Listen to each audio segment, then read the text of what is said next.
Where's the trajectory for the future metal fabricator out there? Yeah, I mean, I think that's extremely interesting to think about, and I think that's kind of the $1 million question, right? So where are we going to be 10 years from now?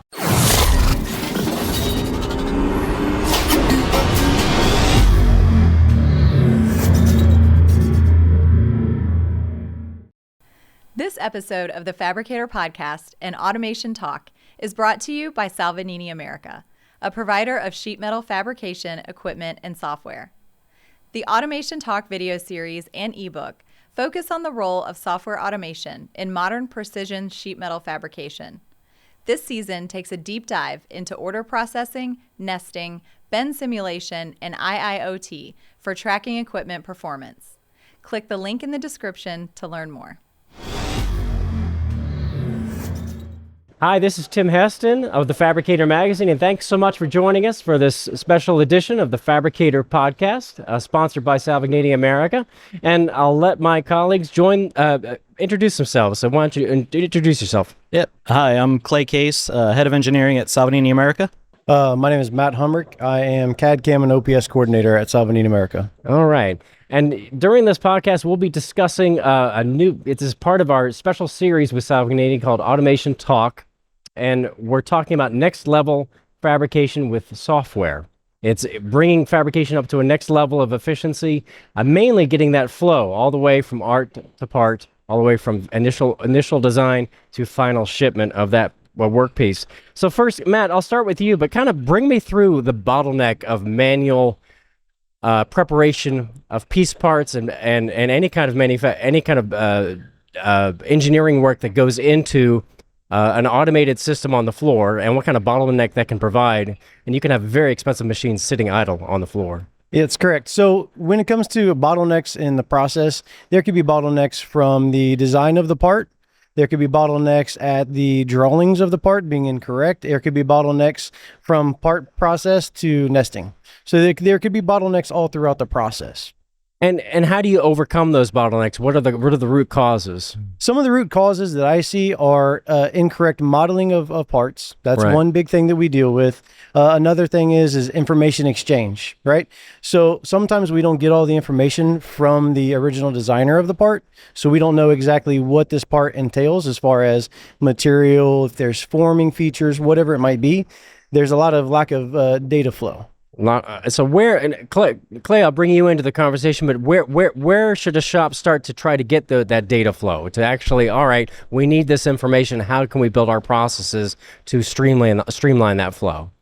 Yeah, I mean, I think a lot of it is historical precedents, right? So you observe your processes and find out where the bottlenecks are, and then you try to alleviate that process.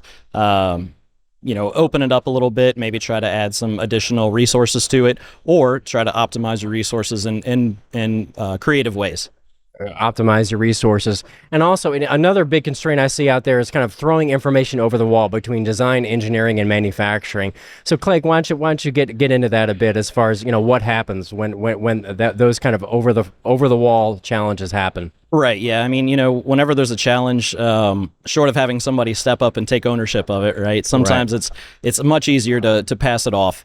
And you have your operations guys blaming the design guys, blaming the operators, so right. You get out the blame thrower and try to figure out whose fault it is. But I think, the resolution to that is having a strong leadership, and having someone that really takes ownership of the process as a whole, from a holistic standpoint, rather than just, focusing on only their, specific tasks, let's say. Right.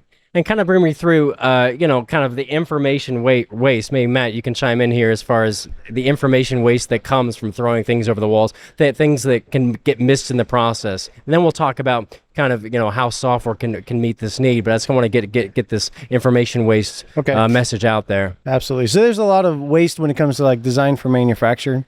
There's a lot of designing for the way it looks and the way it might feel inside of the software, but actually generating and making it the program and the part is usually something a little different, right? So that is critical where we get the information going back to design. That way the design is correct and we have more of a stream flow all the way to the end process of the part shipping out the door. So kind of dig deep into that stream flow for me. I find this fascinating, especially when you're saying you've got a press brake and you've got a panel bender. They both have different manufacturability requirements. Kind of bring me through those differentiations, and when you get that granular, how efficiency can kind of flow upstream from there. Okay, so with software, when you make a model based upon your needs and what you're going to run it on most of the time. There's a difference between machines, right? So we have a difference between a panel bender and a press brake, for example, the developments, right? We can speak about the development. Instead of having to have a different development for a panel bender versus a press brake, with the advent of the software, what we can do is we can take your original 3D model, we can create the correct developed flat pattern for a press brake, for example, but also the correct one for a panel bender. Okay. They are slightly different from each other, so it's best to have a software that can do both developments for you. Both developments, so kind of, why are they slightly different? I mean, explain the why for folks. Yep. So it's the way that the metal is formed on a panel bender. We actually stretch material, so our K factor is slightly less than what you would have on a standard press brake. Right. So taking that information, can you build in, say, design for manufacturability, so you can really streamline flow? It's like, all right, you got that information, now let's bring that up to the design element. I don't know if you want to join in. So when it comes to that, basically what it is that the person that designs it needs to understand the process on the floor also, right? So a lot of the development that I've seen has been someone knows how to make a 3D model, but maybe they don't understand the processing of the part on the machine level. It's very, very important that data gets transferred back, that knowledge gets transferred back. That way they make the 3D model for manufacturing. Make the 3D model for manufacturing to get all the material idiosyncrasies in, to make sure you have tool access as well, right? Correct. So you have the clamp down flow. tools for panel. So Clay, kind of step in here regarding how a shop can get started on their software journey. So when, say, you visit a shop and it's got a disjointed software system, and you say, all right, we need to start a transformation, where can a shop start? Yeah, I mean, I think, the biggest first step is identifying that there is a problem, right? Because I feel like a lot of shops maybe that do have disjointed, processes and software, that they don't maybe necessarily realize it, right? So, sometimes it's a consultant, sometimes it's a sales opportunity, it just really depends. But bringing that issue to light, I think, is really the first step. And then depending on where the biggest disjointedness is, I don't know what the right word for that is, but kind of figuring out where that is, and then that's kind of where you start to chip away at the problem. And as you start to resolve one or two issues, then that kind of brings out other issues that then you resolve and you resolve and you resolve.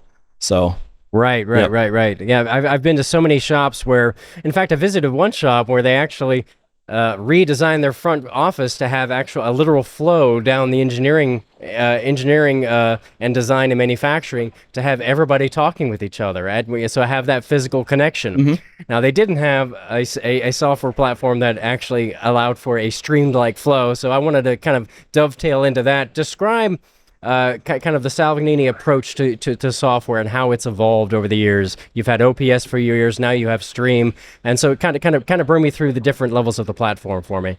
Yeah, probably a better question for Matt. All right, Matt, go for it. Yeah, because Matt, you've been testing it for a while, right? Yeah, since 2017 when Stream first came out. Yep. So there's been the evolution of modeling inside of the office, right, down to the shop floor, and the way we kind of looked at it as, instead of an individual creation of a program for a machine, we want to look at it as a production flow, a process from beginning to end. Okay, so we want to be able to take your 3D rendering or even your 2D with bin lines for, let's say, for panel bending, and we want to be able to take that and we will be able to create a panel bender program. But then we want to be able to automatically create your correct developed flat pattern and hand it off to a laser machine or a punching machine. Right. So the thought process was, here's our final product. We want to make a streamline to that final product without a bunch of offsets in between. Kind of makes sense? Right. And how does that flow information back to OPS as far as scheduling and as far as programming and automating that front office operation? Absolutely. So when it comes to OPS, what it is a software that will take your order that you give it in either a CSV or XML format, and it will create a work order, some instructions to run on the machine, right? Right. Some nesting, for example. Yeah. So as it's running on the machine, OPS is always connected to the machine. So it knows when this part that you asked to be produced when it's been produced. It will give a report back to your ERP system and say, hey, you asked for this particular part. I ran that particular part this time and date. More information can be had where it says, this is the weight of the part. This is how much material you used.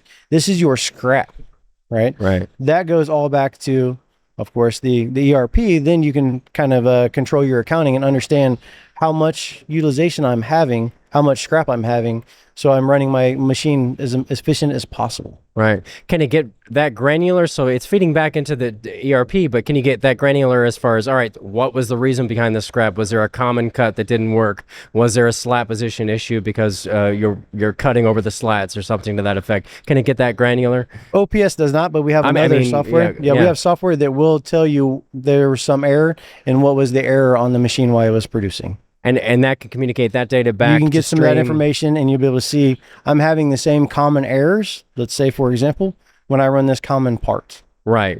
Or something. Now, also then describe to me the after the fact software, the tracking software, the link. Is it links, right? So how does that fit into the software puzzle? So links is our IoT connection. There's always information going out to the cloud, whether it's production data, whether it's real-time events. So that anybody that has access to that can see what's going on. So it's important for the people that actually, keep track of the part production, the people that keep track of the machines, whether it's maintenance, where it's production manager, whatever it might be. All of that data is there and readable to them, so they can see. For example, I have a message come up on the screen. Okay, I could be at home and I get a notification on my phone that says the machine stopped at this time for this reason. Right. Okay. Yeah. So it helps with preventative maintenance. It helps with understanding your production. It helps with understanding your OEE capability, where you're at, and how everything is flowing inside of your shop, even when you're not there. So, see, then how does this affect, say, I'm kind of thinking about how operators grow up in this industry and how, it's like, all right, you've had an operator who's been here 20 years, but then consider, like, how does this shape a metal fabrication career as far as how you learn the business and how you improve in the business? Kind of bring me through that as far as how, because you were on the shop floor, so you remember all the headaches. Yep, I've done a little bit of everything. It actually, so it's a huge gain for the company, because the people that you have that are running the machines, that have more interaction with the machines, also have more interactions with the programmer, the guy that made the actual part, the designer of the part. So there is a lot more understanding of the complete production, instead of I just go to work every day, I make this one part. You understand a lot more of the process. Right. Yeah, I saw, there's one part, this great DFM example where I believe what it was they had a weld line that was moved, a weld seam that was moved slightly up, but they took advantage of the very short flanges you can make with a panel bender. Say, hey, we could bump this and have a short flange and have a spot weld on the side versus a perfectly mated corner weld, which was extraordinarily challenged to weld. And they made that simple change, and it flowed all through the system and then cut days off the production side. So Clay, where do you... what's kind of the kind of want to get some historical aspects of the software as far as how far it's come, and where are we kind of at an inflection point as far as, all right, things are really starting. For me, it just seems, especially when I'm walking the shop, the show floors, things are really starting to gel as far as software goes. Everything's kind of connecting. Yep. So kind of bring me through your experience as far as where software is coming from and where it's going. Sure.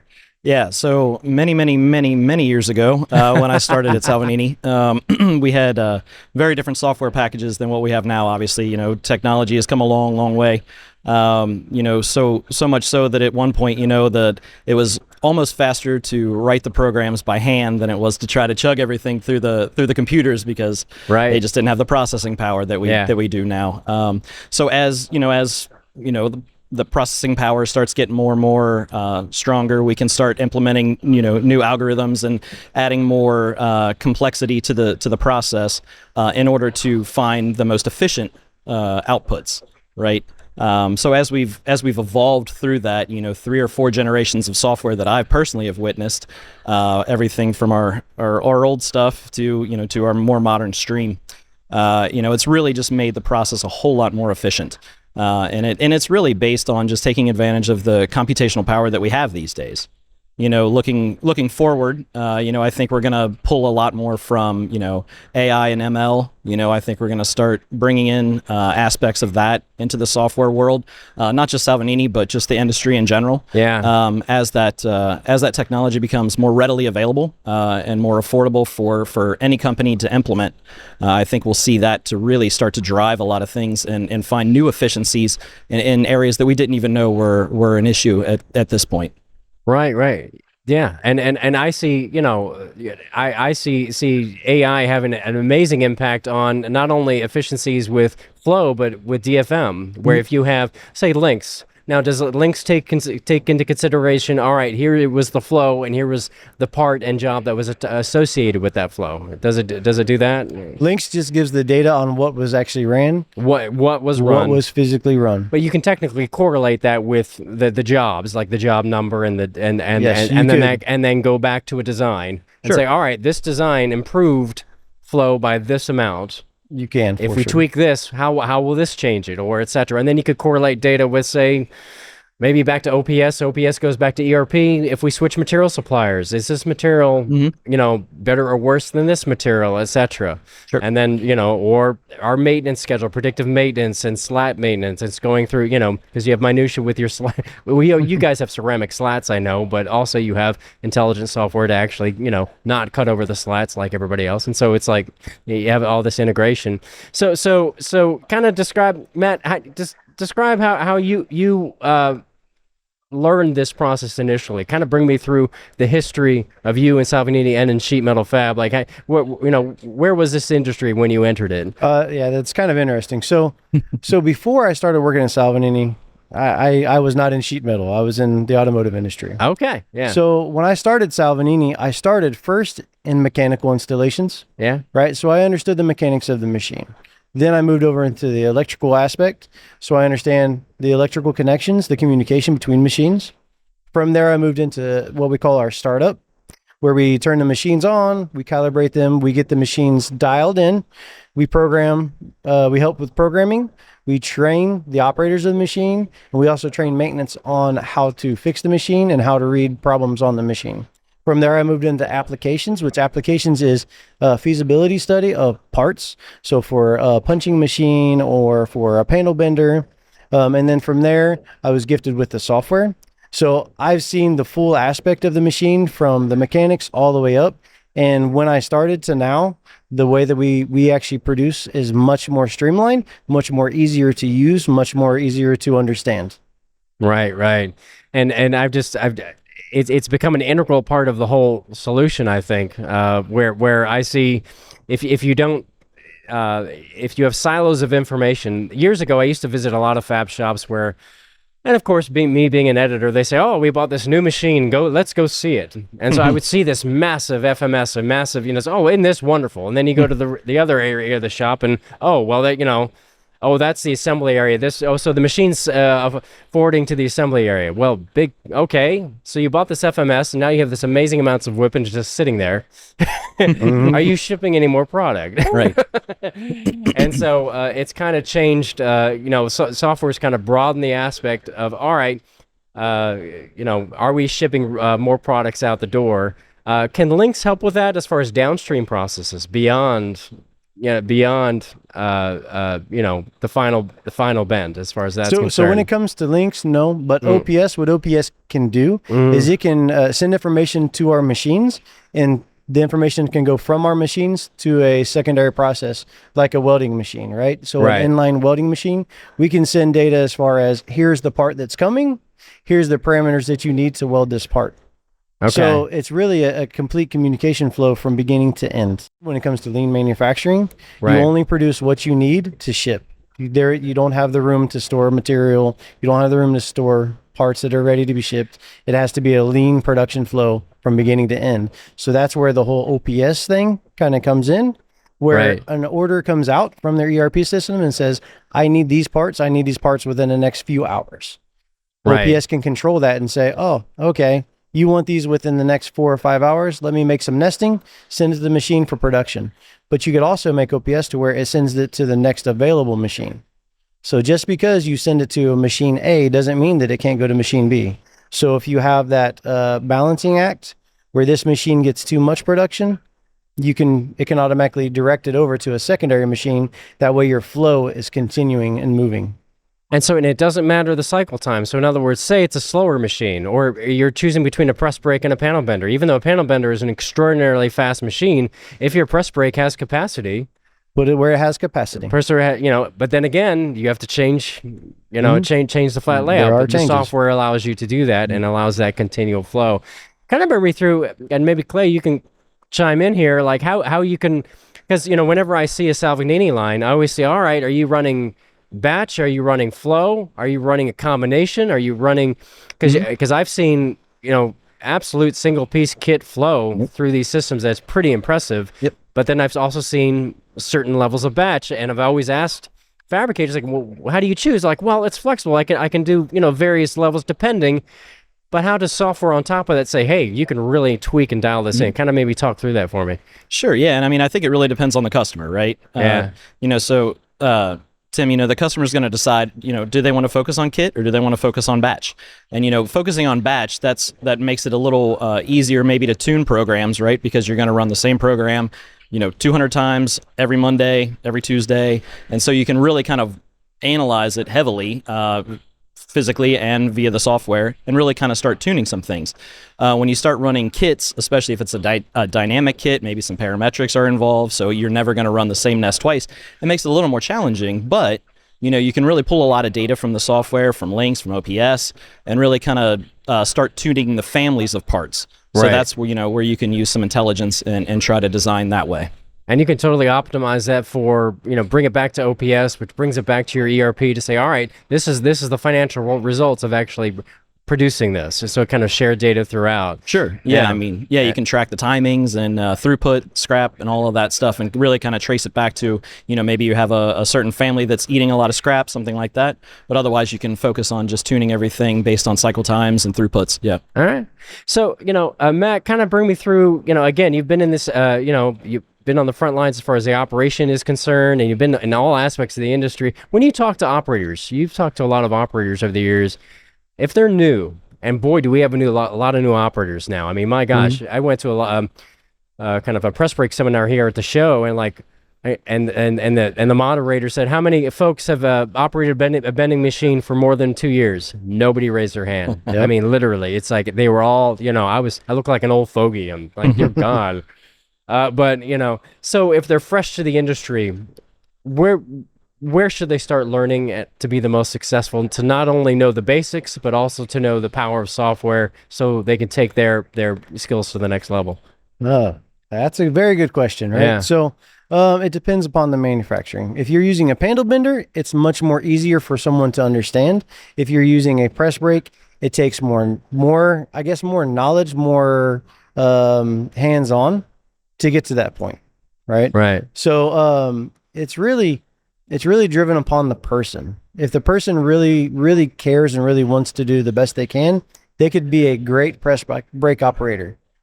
Like you said before, we don't have the press brake operators like we used to. It doesn't exist. Right. So you have to automate, right? Right. So when you go to automation, everybody is like, well, automation is complicated. Automation is not complicated when you break it down to what it is, okay? Right. When it comes to software, automation is key. Okay. If you can automate your process of creating the part, of doing the tooling setup, of doing everything that is necessary in a visual type of way in the software, the guy that sits there and runs the machine can understand how it's going to run before he runs it. Does that kind of make a little bit of sense? Right. Yep. So there's not a whole lot of in-depth, crazy thought and base knowledge that you have when it comes to panel bending, because it's all graphical and it's all in your face and you can see it and understand it. Easy. Right.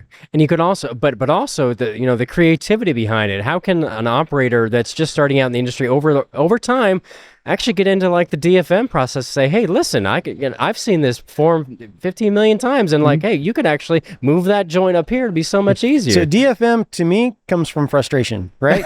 So if you have to take 14 parts and assemble them together and weld them, your welders are going to be mad. Your guy running the press brake is going to be mad. So it comes out of necessity, right? So if I don't want to take a process and make it a 4-step process, I'm going to try to make it a 1-step process that it can be done automatically on a machine. That's the way I'm going to do it. I guess kind of lazy, but also smart, right? Work harder, work smarter, not harder. That's the whole thought process behind it. So it really comes back to out of necessity. What is necessary for you? What makes it easier for you to do your job? Right. All right. Well, we have some final thoughts. If each of you could chime in, how do you think software will affect the industry's trajectory and the future metal fabrication career? If I'm just starting today, where will my career be when, in 30 years from now, when I'm 42 years old? No, but I mean, where's the trajectory for the future metal fabricator out there? Yeah, I mean, I think that's extremely interesting to think about, and I think that's kind of the $1 million question, right? So where are we going to be 10 years from now? I think it's going to be much more hands-off. Personally, that's how I see it.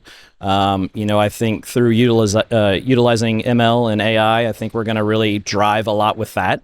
But of course, you're still going to have somebody have to keep an eye on things, right? So, there will still be interventions, but I think it'll be some of the more repetitive tasks and things like that will be more automated, more and more so, just really squeezing out every drop of efficiency that they can get out of that process. All right.